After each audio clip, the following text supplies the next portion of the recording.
High friend welcome to my channel blessings cake.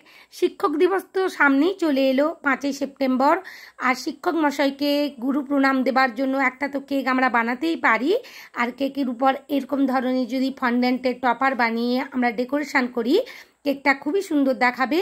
और सम्पूर्ण आमी किभाबे बर्षाकाले एकटा फन्डेंट निये काज करबे टपार बानाबे ভিডিওর মধ্যে নিখুঁতভাবে বলার চেষ্টা করেছি। প্লিজ ভিডিওটা স্কিপ না করে দেখো আর ভালো লাগলে লাইক শেয়ার কমেন্ট করো। আমার চ্যানেলে নতুন বন্ধু হয়ে থাকলে চ্যানেলটা সাবস্ক্রাইব করবার অনুরোধ জানালাম। আর এখানে দেখো হোয়াইট কালারের ফন্ডেন্ট নিয়ে নিয়েছি আর একটু কম করে বেলে নিয়েছি, বেশি বেলছি না, একটু ভালোভাবে থিকনেসটা রেখেছি। আর একটা ফন্ডেন্ট টুল দিয়ে খুব সুন্দরভাবে দাগ করে নিচ্ছি। বইয়ের মধ্যে যেভাবে দাগ থাকে বইয়ের পৃষ্ঠাগুলোর মধ্যে সেই রকমই করে নেওয়ার চেষ্টা করছি। আর একটা রেক্টেঙ্গেল শেপ করে নিয়েছি। খুব ভালোভাবে এই কাজটা করে নিতে হবে। এরপর হাতে অবশ্যই কর্নফ্লাওয়ার মেখে নেবে। বর্ষাকালে ফন্ডেন্ট নিয়ে কাজ করার জন্য অবশ্যই কর্নফ্লাওয়ারটা পাশে রাখবে। এখানে আমি রেড কালারের ফন্ডেন্ট নিয়ে নিয়েছি। অবশ্যই একটু কর্নফ্লাওয়ার নেওয়া উচিত ছিল, আমি কম করেই নিয়েছি তাই একটু আটকে যাচ্ছে। তোমরা একটু কর্নফ্লাওয়ার ডাস্ট করে নিও এই ফন্ডেন্ট ম্যাটের ওপর। ভালোভাবে সাইজ করে কেটে নেব। এই হোয়াইট কালারের যে বইয়ের মতন শেপটা বানিয়েছি রেক্ট্যাঙ্গেল শেপটা ওরই মাপ করে যেন একটা কভারের মতন হয়ে যায় সেই রকমভাবেই বানিয়ে নেওয়ার চেষ্টা করছি। এখানে একটা টিপস দিয়ে রাখি বন্ধুরা, বর্ষাকালে যখনই ফন্ডেন্ট নিয়ে কাজ করবে তার আগে অন্তত 5 থেকে 10 মিনিট আগে টাইলস পাউডারটা অবশ্যই ফন্ডেন্টের সাথে মাখিয়ে নেবে, পরিমাণ অনুযায়ী মাখিয়ে নেবে, বেশি আবার দেবে না। যতটা পরিমাণ ফন্ডেন্ট নিচ্ছ সেই তার অনুযায়ী ফন্ডেন্ট মিশিয়ে নিয়ে 5 থেকে 10 মিনিট রেখে দেবে। এমনি দেখবে খুব সুন্দরভাবে সেট হয়ে গেছে আর ফন্ডেন্ট নিয়ে কাজ করতে পারছো। এখানে দেখো আমি কভারটা করে নিচ্ছি, বারবার মেপে নিচ্ছি। এই কাজগুলো খুবই সাবধানে করতে হবে আর খুবই লক্ষ্য করে করতে হবে, কারণ একটু যদি কম বেশি হয়ে যায় খুব একটা দেখতে ভালো লাগবে না। তাই আমি বারবার মাপ করে এখানে কেটে নিচ্ছি, সেটা ভালোভাবেই দেখানোর চেষ্টা করেছি। তোমরা অবশ্যই বাড়িতে বানিও আর কেমন হলো আমাকে কমেন্ট করে জানিও। আমরা তো সবাই চাই আমাদের শিক্ষাগুরুকে সন্তুষ্ট করতে আর তাকে শ্রদ্ধা ভক্তি জানাতে। তো এখন তো কেকের চল সমস্ত বিষয়ই হয়ে গেছে। তো শিক্ষক দিবসে আমরা যদি এরকম একটা কেক বানাই আর কেকের উপর এরকম একটা বই, পেন, পেন্সিল, টপার দিই, কত সুন্দর দেখতে লাগবে, তাই না বন্ধুরা? আমি এই টপারটা বানিয়ে রাখছি। একটা শিক্ষক দিবসের আগে আমি একটা কেক বানাবো, তার উপর এই টপারগুলো সাজিয়ে তোমাদের কাছে প্রেজেন্ট করব।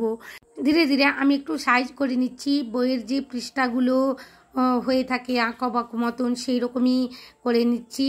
অবশ্যই এই ফন্ডেন্ট টুলগুলো টপার বানানোর সময় ব্যবহার করতে হবে, না হলে পারফেক্টভাবে একটা শেপ আসবে না। আর উপরের কভারটা যে একটু বাঁকানো থাকে, সামনের অংশ একটু কোচকানো মোড়া মতন থাকে, সেইভাবেই আমি করে নেওয়ার চেষ্টা করছি। এই এফেক্ট কিছু কিছু অংশ আছে যেগুলো হাত দিয়ে করলেও অসুবিধে হয় না, আবার কিছু কিছু অংশ আছে যেগুলোকে ফন্ডেন্ট টুল দিয়েই বানাতে হয়। দেখে নাও কত সুন্দরভাবে আমার বইটা রেডি হয়ে গেছে।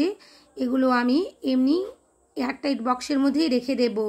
আর বর্ষাকালে সবসময় ফন্ডেন্ট বা যখনই তুমি ফন্ডেন্টের অর্ডার নাও না কেন একদিন আগে অবশ্যই বানিয়ে রাখবে। এয়ারটাইট বক্সের মধ্যে ফন্ডেন্টের টপারগুলো ভরে নেবে আর খুব সুন্দরভাবে রেখে দেবে। পরের দিন কেকটা ডেলিভারি দিতে যাওয়ার আগে আধ ঘন্টা আগে কাস্টমারের কাছ থেকে জেনে নেবে কখন নেবে, তার আধ ঘন্টা আগে ফ্রিজ থেকে কেকটা বের করে টপারগুলো বসিয়ে তোমরা ডেলিভারি করে দেবে।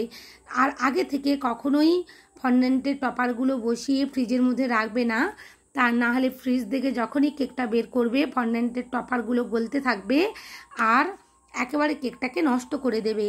তাই সব সময় ফন্ডেন্টের টপারগুলো কেকটা ডেলিভারি দেওয়ার আধ ঘন্টা আগে বসিয়ে তোমরা ডেলিভারি দিয়ে দেবে। অনেকগুলোই টিপস দিলাম বন্ধুরা, আশা করছি তোমাদের উপকারে লাগবে। যদি একটু হলেও তোমাদের উপকারে আসে আমার এই ভিডিওটা, প্লিজ আমার চ্যানেলটা সাবস্ক্রাইব করবার অনুরোধ জানালাম। নতুন বন্ধু হয়ে থাকলে অবশ্যই চ্যানেলটা সাবস্ক্রাইব করো।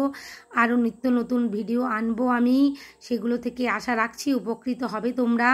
আর যারা নতুন কেক বানাচ্ছ, যাদের ফিনিশিং আনতে অসুবিধে হচ্ছে, ফন্ডেন্টের টপার বানাতে অসুবিধে হচ্ছে, তারা আমার এই ভিডিওগুলো দেখলে অবশ্যই পারবে, আমি আশা রাখছি। ভিডিওর মধ্যে আমি নিখুঁতভাবে দেখানোর চেষ্টা করছি, বেশি আমি স্কিপ করছি না বা বেশি ফাস্টও দেখাচ্ছি না এই টপারগুলো বানানোর ক্ষেত্রে। আমরা যারা নতুন ফন্ডেন্টের কাজ শিখি বা বানাতে যাই তখন এই ধরনের ছোটোখাটো টপারগুলোই আগে বানানোর চেষ্টা করি, কখনোই একসাথে অনেক কিছু টপার বানাতে যাই না। তাই এই ছোটোখাটো টপারগুলো দিয়েই শুরু করাই উচিত। আমি এখানে বইয়ের পেন্সিল, এটা একটা পেন্সিল বানিয়েছি, আর পেন, এইভাবে কয়েকটা টপার বানানো দেখাচ্ছি। তোমরা অবশ্যই বাড়িতে প্র্যাকটিস করো, এমন কোনো কঠিন কাজ নয়, শুধুমাত্র ফন্ডেন্টটাকে একটু ম্যানেজ করাটাই কঠিন। কারণ বর্ষাকালে আরও বিশেষভাবে ফন্ডেন্টটা ময়েশ্চার হতে থাকে, আর ফন্ডেন্ট নিয়ে কাজ করতে গিয়ে অসুবিধার মধ্যে পড়তে হয়। এখানে রেড কালারের পেনের সাথে আমি ব্লু কালারের একটু চাপাটা করে নিচ্ছি। ব্লু কালারের ফন্ডেন্ট একটু বেলে নিয়েছি ভালোভাবে পাতলা করে। আর দেখো কিভাবে আমি কোন টেকনিকে করছি, তোমরাও বাড়িতে অবশ্যই দেখে এটা করতে পারবে। আর খুব একটাও ফাস্টও রাখছি না আমি ভিডিওটা, যেহেতু তোমরা ভালোভাবে এটা দেখতে পাও আর ভালোভাবে করতে পারো। দেখো ধীরে ধীরে পেনের যেমন চাপা হয় সেরকমই করে নিচ্ছি। চাপার একটা ছোট্ট মতন অংশ থাকে লম্বা মতন, সেটাইও করে নিচ্ছি আমি। একটু ব্লু কালারের ফন্ডেন্ট দিয়েই করে নিচ্ছি। এই ধরনের টপারগুলো একটা সিম্পল কেককে অনেক অসাধারণ করে তোলে। আর বন্ধুরা, আগের দিন রাত্রে অবশ্যই টপারগুলো বানিয়ে রাখবে আর কেকের উপর পরের দিন বসিয়ে দেবে সেট হয়ে গেলে। সবাই খুব ভালো থাকবে, অনেক কেক বানাবে আর এইরকম ধরনের টপারগুলো বানিয়ে কেক ডেকোরেশন করবে। আশা রাখছি তোমাদের ভিডিওটা ভালো লাগছে। থ্যাংক ইউ আমার এই ভিডিও দেখার জন্য। সবাই খুব ভালো থাকো।